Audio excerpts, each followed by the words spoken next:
काटा छियो तैसे करही नहीं छिया तोरा राह के काटा छियो तैसे करही नहीं छिया जो नीक से अब रहिए तू हमरा मरला के बाद जो नीक से अब रहिए तू हमरा मरला के बाद दिल के पिंजरा से तोरा कर दलियो हम आजाद दिल के पिंजरा से तोरा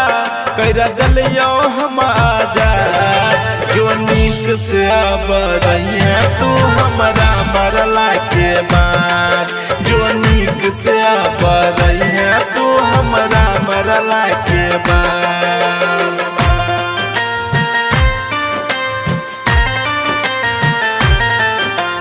Recording by Sapna Music.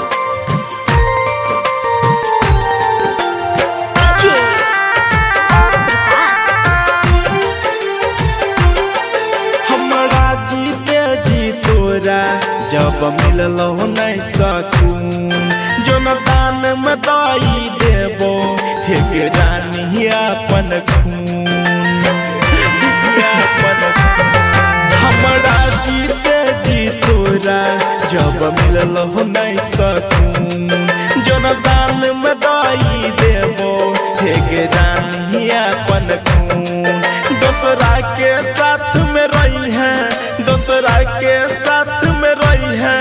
तू जीवन बराबर जो नीक से अब रही है तू हमरा मरला के बाद जो नीक से अब रही है तू हमरा मरला के बाद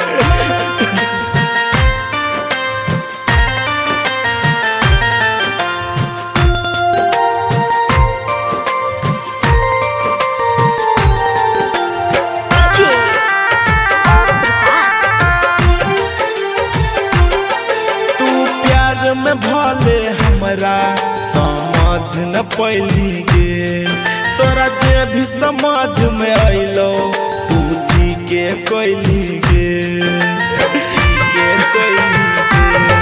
तू प्यार में भले हमरा समझ न पैली गे तोरा जे भी समझ में अइलो तू जी के कैली गे कहै छौ करण कृष्णा कहै छौ जे पी कृष्णा हो जैतो हमर सराय जो नीक से अब रही है तू हमरा मरला के बाद जो नीक से अब रही है तू हमरा मरला के बाद